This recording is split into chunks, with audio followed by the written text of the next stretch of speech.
And now, live from Central Wisconsin, it's the NXT Takeover Royal Rumble Prediction Special. And here are your hosts from Smart Money Wrestling Podcast, AJ Jensen and Chris Lockman, Nate the Effin' Great, Spencer Hart, and the Squared Circle Podcast Heavyweight Champion, Max Beatty.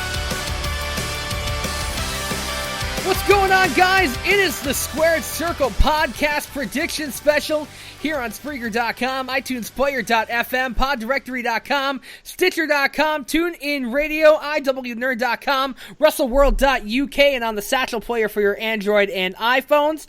I am joined by a plethora of people who they don't know what the fuck they're talking about. What am I talking about? I'm joined by Chris and AJ from Smart Money Podcast, Nate the Effin' Great, and Mr. Max Beatty. How's everybody doing? First of all, I'm going to GTS your ass when I see you, and it's going to happen. You just know it. We're doing pretty good, and I'm just going to go on record and say, by saying that this is not Spencer's first time with a group of dudes. Ooh, damn. Okay. Hi, Max. I'm doing fine. How was that first group this afternoon? God damn. Noted. So we are going to do I should say Nate and Chris and AJ are going to be doing their predictions for the Central Wisconsin X title for NXT Takeover San Antonio, and then all of us are going to make our predictions for the Royal Rumble coming up on Sunday on the WWE Network. So how we starting out, boys? There's something I have to throw in here. Hold it. Okay? So, we had an idea. Considering that AJ and myself are co-holders of that X title, we're going to cash in this weekend. Oh. Is that We're going so? to make that a fatal four-way. With me, bro. Well, now with Spencer actually inserting himself in like he always does, it's going to be the dreaded Fatal Five-Way because nobody else can come up with a better name. So it looks like NXT TakeOver and Royal Rumble, guys, is combined for this week for the Squared Circle Podcast title. Oh, boy, we are in for a wild ride tonight. Spencer, welcome back, and go off. Yes, 7 away. So, so bombshell thrown down. So the NXT or the Central Wisconsin X title being cashed in by Chris and AJ for this weekend. So are we combining the predictions for everything? That's what I just said. Okay. Perfect. I'm alright with this one. All right, so let's go ahead and get into the predictions. This one, it's for NXT. Let's do it.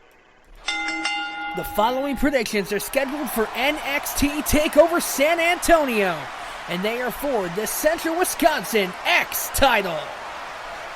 All right, so I cut the soundbite before the bombshell was thrown down, so this is going to be part one of the prediction battle for the Squared Circle Podcast Heavyweight Championship. Let's start with the champions of the Central Wisconsin X title, Chris and AJ. Going to be predicting, first off, the Tag Team Championship match, the Authors of Pain versus DIY, Tommaso Ciampa and Johnny Gargano. Who you got and why? So, my question is, actually, before we get this going, one last thing. Okay. Since we are co-holders of the championship and we are both cashing in at the same time, do we combine picks or do we each have separate picks? We each have separate picks. So it is the five-way. Yes. It's the Five-Way. Right. Every man for himself, just like the Rumble. Friend versus friend, foe versus foe. And Spencer versus all because it's fun. Yep. All right, do you want to go first? Do you want me to go first? Go for it. All right. So, as much as I want to say DIY, I'm going against that. I'm going with the Authors of Pain. And it's mainly because these two have seemed unstoppable from their debut in NXT. Not only just carrying through the entire tag team division, also winning the Dusty Rhodes Tag Team Classic, and it just seems like the sky is the limit for these two guys. Plus, with the wild card of Paul Ellering being at ringside, you know he's going to get involved in some way, shape, or form. And I do feel like DIY is probably going to be on their way up to the main roster sooner than anybody else. I'm not saying right away. I'm just saying they have more opportunities to go to a show like 205 Live or to do stuff like that. I think the Authors of Pain actually would carry the titles very well for now. So I'm going to go with that. Unpopular pick, but I'm going to go with that right off the bat. They take DIY away from that roster right now. Who do you have for tag teams in that company right now, especially with TM61 just going out with an injury that leaves literally DIY, Authors of Pain, and the Revival. Sanity. Oh, and yeah, so you got 4 teams. I am actually going to disagree with you. I am going to go with DIY. I feel like they just got those titles. I know it's been a couple months now since they last won it, but am I correct? Is this their first title defense? First main one on a Takeover special. Yeah, I feel like they, in my mind, hopefully deserved or earned a decent title run down there in NXT, and just for the sake of fuck it, why not try to mix things up and make it a little bit different. I'll go next. I agree with AJ that I think DIY is going to retain this weekend. I do not see them going to the dreaded downgrade show of 205 Live. I mean, as told to us by the Young Bucks. I just think that DIY is still too early in their reign to lose it because NXT is not like, the women's division where they just decide to hot potato that title from one person to another. So DIY all the way. Plus, it's Tommaso Ciampa and Johnny Gargano. Johnny Wrestling versus the guy that we met in Milwaukee, Tommaso Ciampa. Awesome. And I'll agree with AJ and Nate here.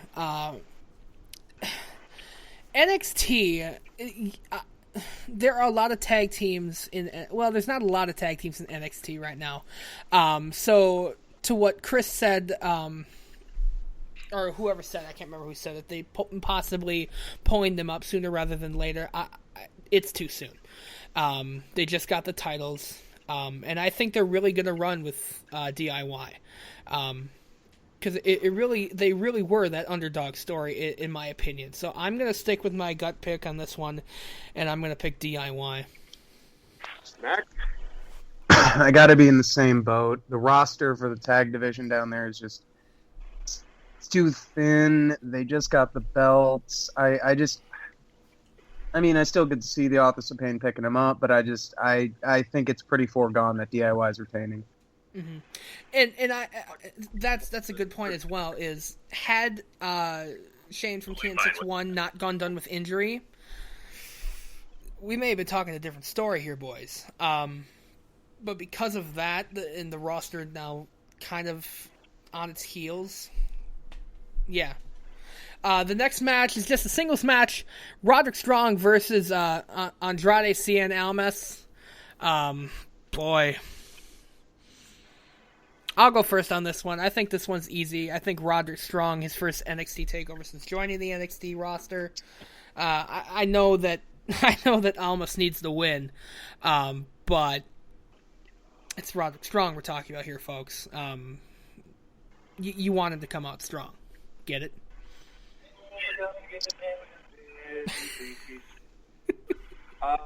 I'll go next, and I'll pick the wild card and say Andrade Cien Almas picks up the victory. I think that it's been a long time since he's had a win, and I think that just after that glorious beatdown from Bobby Roode, he has not gotten that big win that he needs, and I think that win against Roderick Strong would not only give him something to work off of, but it would probably create a good rivalry between the two of them. So I'm going to go with Almas. AJ, Chris, your thoughts? Well, I also just want to first of all go on record and say